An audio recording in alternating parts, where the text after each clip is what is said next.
So here we have my Fallout collection, but I gotta mention a few things first. So one, almost everything, as in like almost everything here you see was actually gifted to me, so thank you.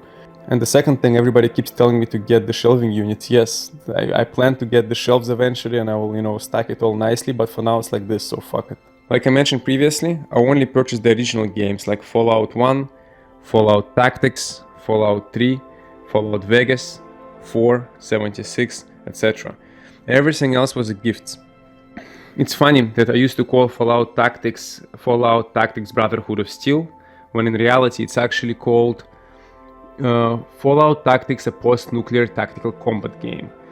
But coincidentally, there is actually a game called Fallout Brotherhood of Steel for PlayStation 2.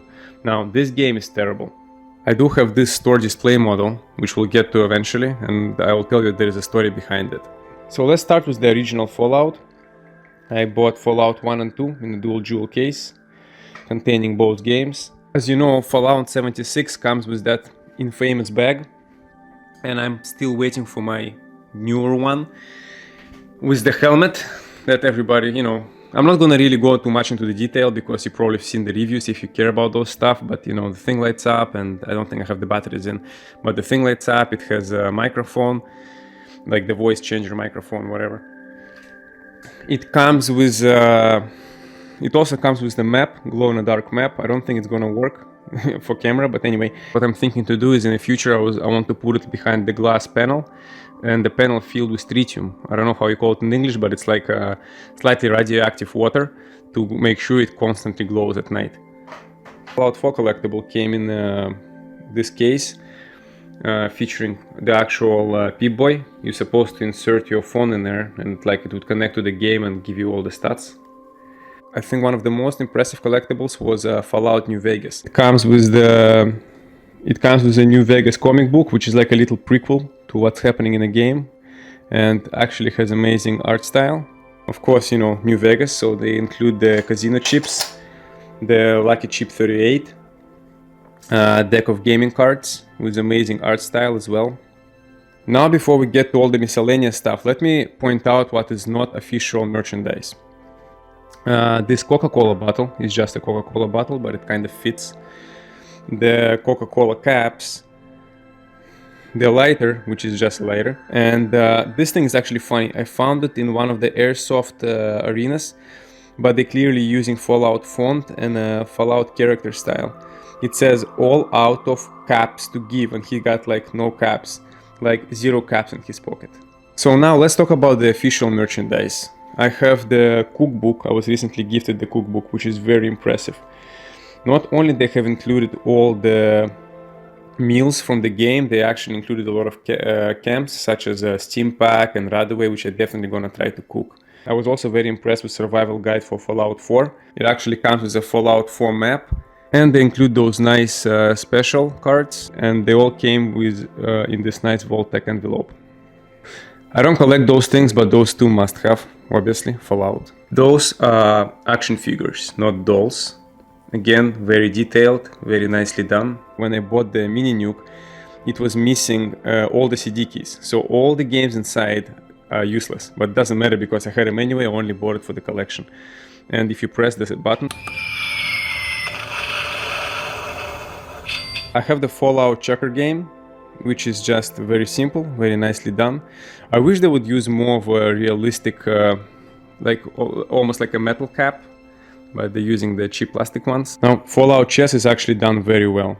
I like how much of detail they put on all the figurines. It's kind of funny that the queen is a dog, but for the opposite side, it's Deathclaw, which is kind of hot. Of course, Fallout socks, because why not? I gotta mention the jumpsuit. I mean it's pajama in this case, but it fits very nicely. I believe we made a video too where I was wearing it. Fallout Brotherhood of Steel for PlayStation 2. I got 2 actual hats, which again, very nicely done. I recently was gifted the Nuka-Cola Quantum. Apparently it's all sold out everywhere, so I kinda got lucky getting this one. This is the Yahtzee game. It's kind of fun to put the Yahtzee head on top of the bubble head and pretend it's a bigger bubble head. Always cracks me up. So I also got the Power Armor piggy bank thing. It's fun to put it next to the bigger helmet and pretend it's like a baby helmet, even though they're a little bit different, but use your imagination. So I got this money holding thing, Nuka-Cola bottle opener, Vault 111 wallet, just some small things like this. Still waiting for the new Fallout bag. Now let me say one thing real quick, that everybody was pissed about the bag that was provided in the collector's edition. I honestly think, like, who the fuck cares? It's it's a collectible item. You're not gonna actually put this thing inside the bag and take it outside. I was fine with the bag I have, but I did do the claim because technically, if they do release the new bag and they're gonna send it out, it's gonna be a very unique collectible item that I definitely need for my collection. So I requested one, but honestly, it was like too much fuss about like nothing. Now let's talk about this thing. This is actually a funny story because I came to EB Games, which is I believe a GameStop now. So I asked the guy if I can buy it off when the promotion is over. He said no, because technically this is not a Bethesda's official merchandise and they cannot sell it. I asked him if I can have it. He said no, because technically you can sell it on eBay or something. So the policy is that you have to hose them down, destroy it. So I told the guy, what if I just come in and take it? He's like, well, then it's considered to be theft. So I told him that, what if I come in and take it and drop the money? Actually, this is a real story. So I told him, how about if I come into the store, I take it and then I drop $100 or something on the ground and I leave. We're gonna chase me? He's like, listen, I'm not gonna chase you either way. So if you come in, if it happens that you come in and take it and leave, just leave. So I asked him, I actually asked him which day is probably better for me to come and take it. He gave me the day and time. I came that day. The store was like almost empty. The guy didn't pay attention to me. I walked in, I grabbed the thing and I left, but I did drop $100. I think it was like 100. Yeah, I think it was like $100 I dropped on the ground and I left. Now, I didn't drive at the time, so I had to carry this to a subway station, then bus, then I had to walk from bus to my house, which was fucking hell, but I managed to, I was very protective of it, nothing got damaged, and it's been years, and it's still like brand new. So overall, this is my collection, so thank you so much for watching. I'm also a huge fan of Hitman series, and I have a bunch of Hitman stuff, but that's a completely different story. And I do have a lot of Homestuck stuff, but we do have a video on Homestuck separately, so again, thanks for watching.